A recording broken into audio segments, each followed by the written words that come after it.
Hello student, welcome to আড্ডা 24/7 Bengali. যারা যারা এই সেশনে আছো হোপফুলি আমাকে ঠিকঠাক করে শুনতে পাচ্ছ। আমি সৌমা ম্যাম। আজকে আমরা কথা বলবো যারা বেঙ্গলি মিডিয়ামের স্টুডেন্ট রয়েছে তারা কিভাবে ব্যাংকের প্রস্তুতি নেবে। আমি কেন আজকে এরকম অদ্ভুত টপিকে কথা বলতে এসেছি, কারণ অনেকে এমন রয়েছে যারা বেঙ্গলি মিডিয়ামে তারা প্রিপারেশন করছো ব্যাংকে, বা এটা তো খুব একটা ডিফিকাল্টি জিনিস নয়ও, বাট অনেকে তোমরা আছো, তোমরা সত্যিটাকে রিলেট করতে পারবে। অনেকে এরকম আছো যারা বলো যে ম্যাম আমি বেঙ্গলি মিডিয়াম থেকে পড়েছি, আমি আর্টস ব্যাকগ্রাউন্ডে পড়েছি, আমার জন্য কি ব্যাংকের চাকরিটা সুইটেবল হবে, আমি কি ব্যাংকের জন্য প্রস্তুতি নিতে পারবো। তার কারণ কিছু কিছু অবস্ট্রাকল থাকে, তার মধ্যে একটা হচ্ছে ব্যাংকিং ইংলিশ। রিজনিংটা যতটা ডিফিকাল্ট মাঝে মাঝে মনে হয়, তার থেকেও কিছু কিছু সময় ইংলিশটাতে ডিফিকাল্টি লেভেলটা একটু বেশি লাগতে পারে।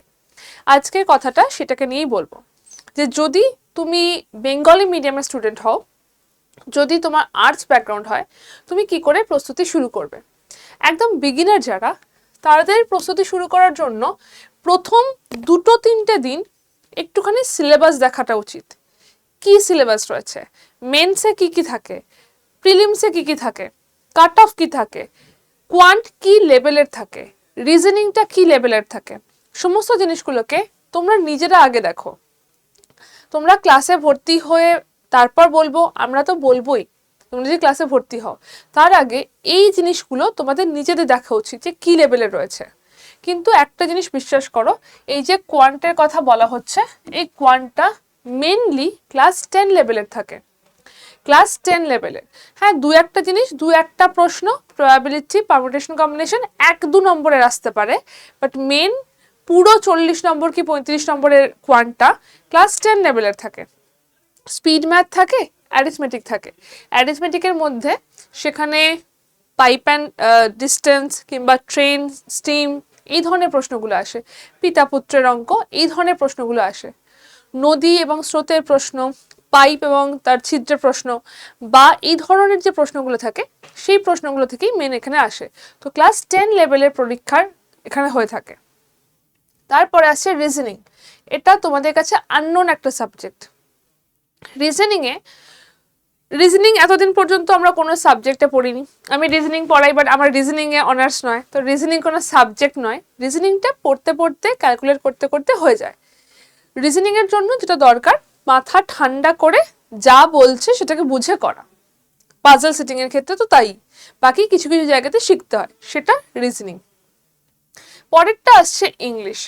ক্লাস 12 পর্যন্ত তুমি বাংলা মিডিয়ামের স্টুডেন্ট হও, ক্লাস 12 পর্যন্ত তুমি ইংলিশ অ্যাজ সাবজেক্ট পড়েইছো, সেইটাকেই একটুখানি পালিশ করতে হবে।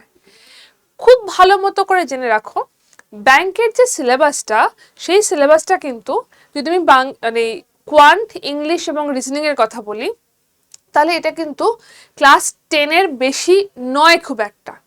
কিন্তু যেটা দরকার লাগে সেটা হচ্ছে স্পিড উইথ অ্যাকুরেসি। আমাকে একটা সিম্পল পিতাপুত্রের অঙ্ক করতে হবে বা বোর্ড স্ট্রিমের অঙ্ক করতে হবে, সেটাকে আমাকে স্পিডে করতে হবে, ঠিক করতে হবে। এইটা হচ্ছে চ্যালেঞ্জ। চ্যালেঞ্জ নেই এরকম নয়, চ্যালেঞ্জ ডেফিনেটলি আছে।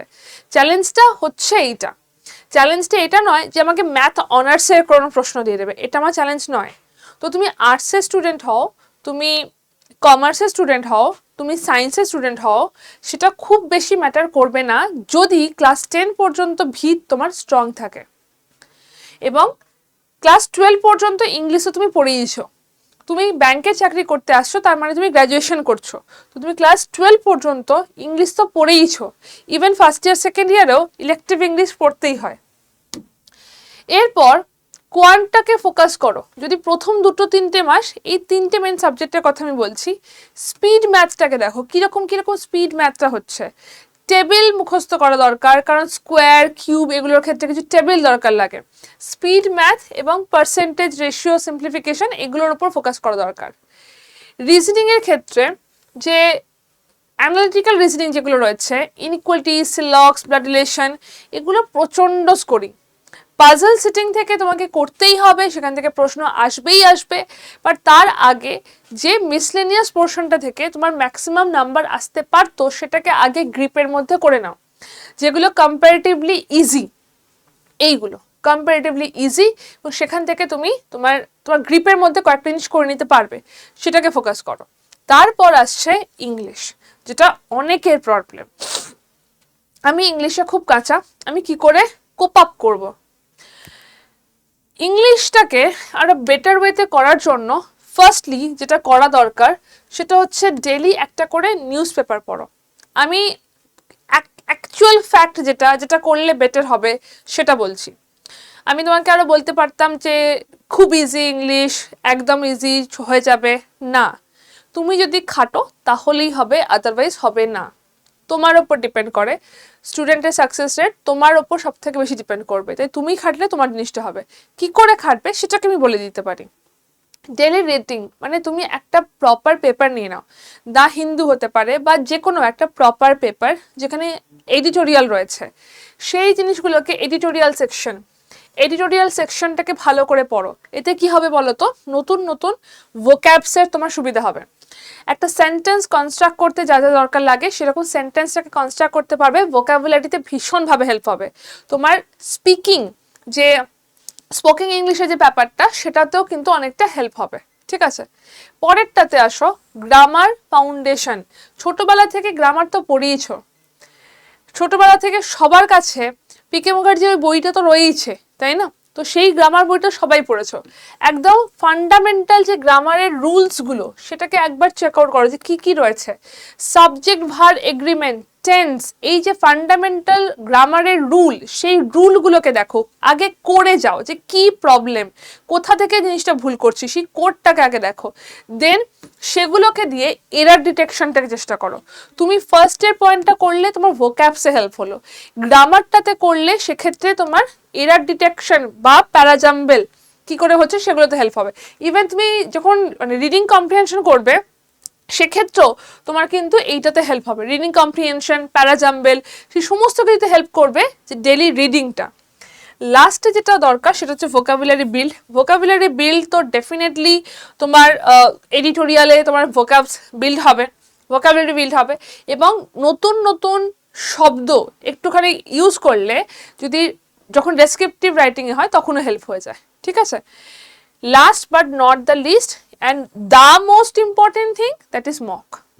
কোনো একটা চ্যাপ্টার করো, ডিটেলস করো, চ্যাপ্টারটা থেকে কি ভুল হচ্ছে না ভুল হচ্ছে সেটাকে আইডেন্টিফাই করো, দেন রেকটিফাই করো অ্যান্ড রিপিট দ্য প্রসেস। এই প্রসেসটাকে রিপিট করো, মক। এইটা করলে তুমি এইভাবে 1 মাস করো ইংলিশের জন্য, 1 মাস, বেশি দিন নিচ্ছি না, 1 মাস ইংলিশটা এই প্রসেসে একটু করে দেখো যে কতটা হেল্প হচ্ছে। তুমি যে লেভেলে ইংলিশে দাঁড়িয়েছিলে তার থেকে তুমি এগোতে পারছো কিনা। আহামরি কিচ্ছু থাকে না, ট্রাস্ট মি। ব্যাপারটা কি বলতো, তোমরা অন্য কিছু পড়তে পড়তে তোমাদের এই দিকে ব্রাশ আপ করা হয়নি, এই দিকটা একটুখানি ধুলো পড়ে গেছে, তোমাদের সেই ধুলোটাকে ঝেড়ে নিতে হবে। এক্ষেত্রে বাংলা মিডিয়ামের স্টুডেন্ট, ইংলিশ মিডিয়ামের স্টুডেন্ট, আর্টস ব্যাকগ্রাউন্ডের স্টুডেন্ট, কারোর কোনো ম্যাটার করবে না। তুমি যদি শুধুমাত্র গ্র্যাজুয়েশনে পাশ করো, গ্র্যাজুয়েট হয়ে থাকো, পার্সেন্টেজ দরকার নেই, গ্র্যাজুয়েট হয়ে থাকো, তাহলে তুমি এলিজিবল পরীক্ষা দেওয়ার জন্য। তোমার বয়স যদি 28 থেকে 30 বছরের মধ্যে হয়, মানে ক্লার্কের ক্ষেত্রে 28, পিওর ক্ষেত্রে 30 বছরের মধ্যে হয়, তুমি এলিজিবল পরীক্ষা দেওয়ার জন্য। পরীক্ষা দেওয়ার জন্য এই প্র্যাকটিসগুলোকে করে যাও যাতে তোমাদের হেল্প হয়, এবং যদি নিজেরা করতে পারো তাহলে তো খুবই ভালো। আর যদি মনে হয় এই সমস্ত কিছুতে আমাদের একটা হেল্প দরকার, তাহলে তার জন্য বলে রাখছি, আমাদের এই যে ব্যাচটা রয়েছে, আমাদের ব্যাংক ফাউন্ডেশন ব্যাচটা শুরু হচ্ছে 9th মার্চ থেকে, মানে আগামী কাল থেকে। আজকে ইন্টারন্যাশনাল ওমেন্স ডে, আজকের দিনে দাঁড়িয়ে জাস্ট এইটুকু আমি তোমাদেরকে উইশ করছি যে আলাদা করে না একটা দিন রাখার দরকার হয় না ওমেনদের সম্মান দেওয়ার জন্য বা অন্য কিছুতে।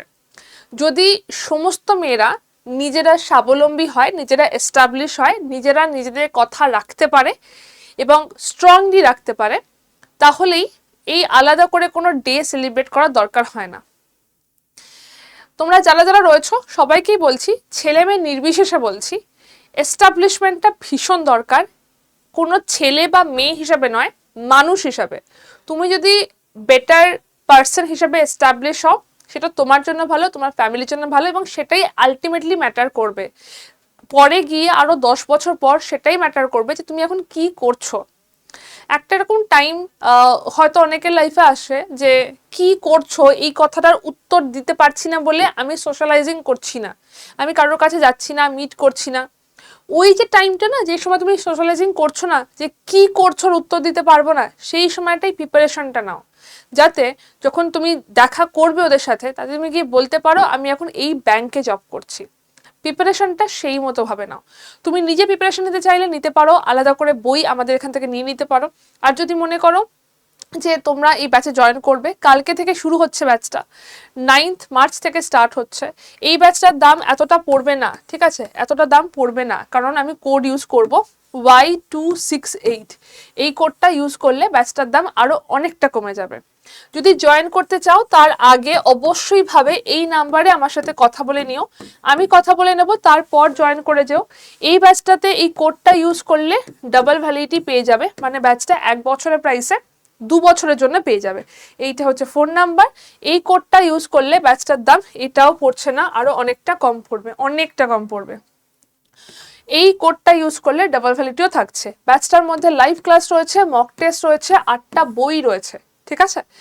তোমরা যদি নিজেরা জয়েন করতে চাও, আমি বলবো একবার আমার সাথে কথা বলে জয়েন করো, বাট স্টিল যদি নিজেরা জয়েন করতে চাও, আড্ডার অ্যাপটাকে ওপেন করো, সেখান থেকে যাও গভর্নমেন্ট জব এক্সাম, সেখান থেকে যাও স্টেট এক্সাম। কেন স্টেট এক্সাম? বাংলা ভাষাতে পড়াবো তাই। দেন ওয়েস্ট বেঙ্গল, দেন অ্যাপের ল্যাঙ্গুয়েজ সিলেক্ট করতে বলা হয়। দেন সেখান থেকে যাবে স্টোরে গিয়ে find product by exam. Find product by এক্সামে গিয়ে বেঙ্গল ব্যাংকে যাবে, সেখানে দেখতে পাবে ব্যাংক ফাউন্ডেশন ব্যাচটা। ওখানে দাম দেখাবে 3899, মোর অফারে যাবে, দামের পাশেই লেখা রয়েছে। গিয়ে কোডটা দেবে Y268 কোডটা মাথায় রেখো। এই কোডটা ইউজ করলে ফার্দার কোনো প্রবলেম হলে আমি হেল্প করতে পারবো। ক্লিক করো, দেন ইউজ কয়েনে ক্লিক করো, দামটা আরো কমে যাবে। দেন বাই নাওতে যাও, বাই নাওতে গিয়ে তোমার নাম, ফোন নাম্বার, অ্যাড্রেস দিয়ে কন্টিনিউ করো। কন্টিনিউ করলে একটা ছোট মেসেজ আসবে যে ভুল অ্যাড্রেস দিলে বাড়িতে বই যাবে না, সেটাকে আই কনফার্ম করলে ইউপিআই পেয়ে যাবে পেমেন্টের জন্য। আর যদি মনে হয় এত কিছু করা যাবে না, 8013908272 এই নাম্বারে ব্যাংক লিখে আমাকে পাঠিয়ে দাও, এবং কোডটা মাথায় রেখো, Y268 হচ্ছে হাইয়েস্ট ডিসকাউন্ট কোড। Y268 হচ্ছে হাইয়েস্ট ডিসকাউন্ট কোড, ঠিক আছে। এই কোডটা মাথায় রেখো। দেরি করো না, 9 তারিখ থেকে শুরু হচ্ছে রিজনিং এবং ইংলিশ ক্লাস শুরু হচ্ছে, কিন্তু 1টার সময় থাকছে রিজনিং, তারপরে 4টের সময় থাকছে ইংলিশ। তো রিজনিং এবং ইংলিশ ক্লাস শুরু হচ্ছে, একদম দেরি না করে ঝটপট জয়েন করে যাও। বেস্ট অফ লাক, কালকে থেকেই দেখা হচ্ছে তোমাদের সাথে ক্লাসে।